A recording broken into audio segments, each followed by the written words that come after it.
Hello and welcome. Welcome back to the self-flagellation. Yes, you heard it right. The self-flagellation session number 29. Or more importantly, or more accurately, good morning, and we're now looking at the 5th of December for Case Blue, and we're looking at how to not play the game.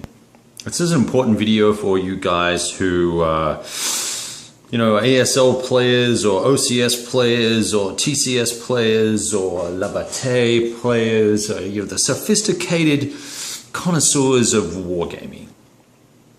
We mere mortals, regular folk, who just want to be loved by other grognards. When we try and play these games, we fuck things up so badly sometimes that you just gotta laugh. So, what's going on? It's the 5th of December, it's the German turn, and I've probably spent about 3 hours on the, no, it's a lie, probably an hour and a half on the GB-II maps, and mainly because I'm trying to do things that may be a little overreaching, and here's one of the first things that happened. Last turn, I had back-to-back turns, and last turn, the way I moved, I used reserve movement for a couple of different areas of the map. In fact, down here is where I use reserve movement.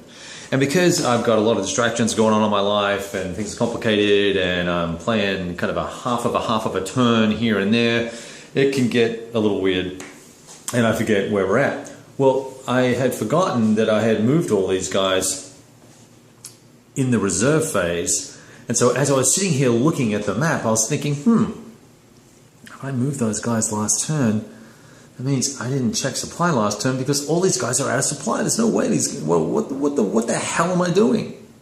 Well, I moved them in the reserve exploit phase, and so they didn't have to check supply last turn. They checked supply before the exploit movement, so it was all okay. So I started reconfiguring and shifting and moving and changing, and oh my God, what am I going to do? Where's my extender? Why did I put it there?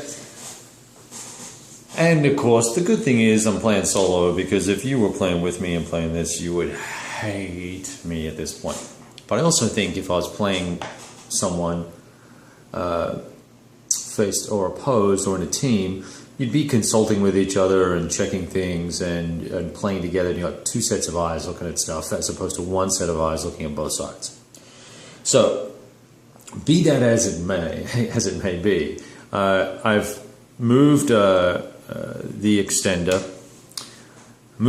the rail all the way down the other end of the map down there, finally starting to close the gap, and I now have trace up to here. Oops, up to here. I had these guys butting up against this little section here, and that was not a legal or legitimate move. Moved too far. I wouldn't be able to get them back into trace, basically. So rather than go through the gyrations of shipping T's and things up there, I just moved everybody back, including the armor that's in here. I just moved them back and a little bit more conservative.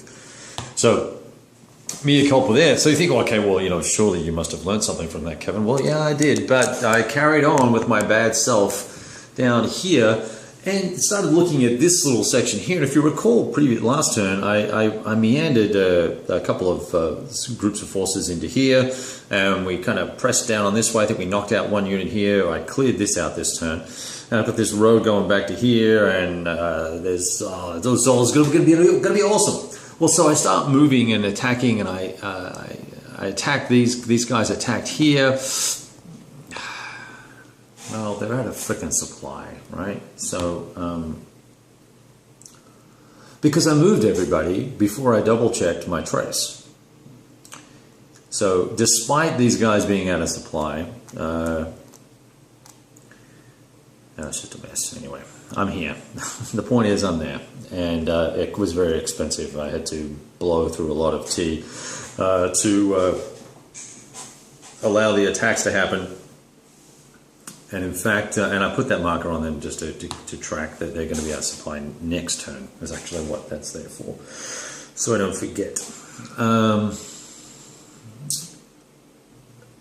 because I ate off the field there. Now, so this is how you don't do it. My understanding, and also I know the other problem here is that I'm trying to do too much with my forces. I need to consolidate my approaches, and I thought that if I just did a southeastern approach coming in this way and a northwestern approach coming in this way, and really not moving anything else that requires fueling in this entire area, just slowly inching up as they inch back. I thought that would be good, but I still really don't have the rail net to support everything, because back in October or November I had this mad scramble in the backfield when we lost, I think, 3 trucks on rolls, replacement rolls, and so that blew up my transport network, and I had to scramble and move things around. So now I really haven't settled things down even yet. I've made some mistakes in where I should have been pressing my logistics lines up, and here's one. This dual rail line here is something I should have been focusing on processing much faster. I should have brought a rail conversion unit in here, in towards Tula sooner, converted the Tula rail sooner, and this would have been a nice loop. And that also double connects all the way back to Kursk.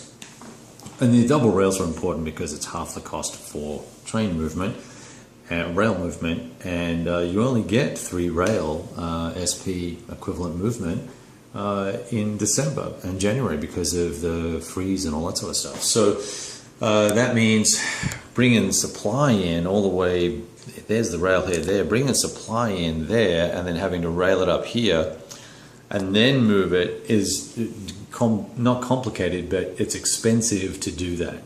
So that makes these, now I know why historically, although they tried to send some forces this way, it was pretty threadbare and the forces were fairly heavily weakened. And also it's just impossible to feed them adequately and sufficiently to be an effective fighting force and be able to just do what you want to do.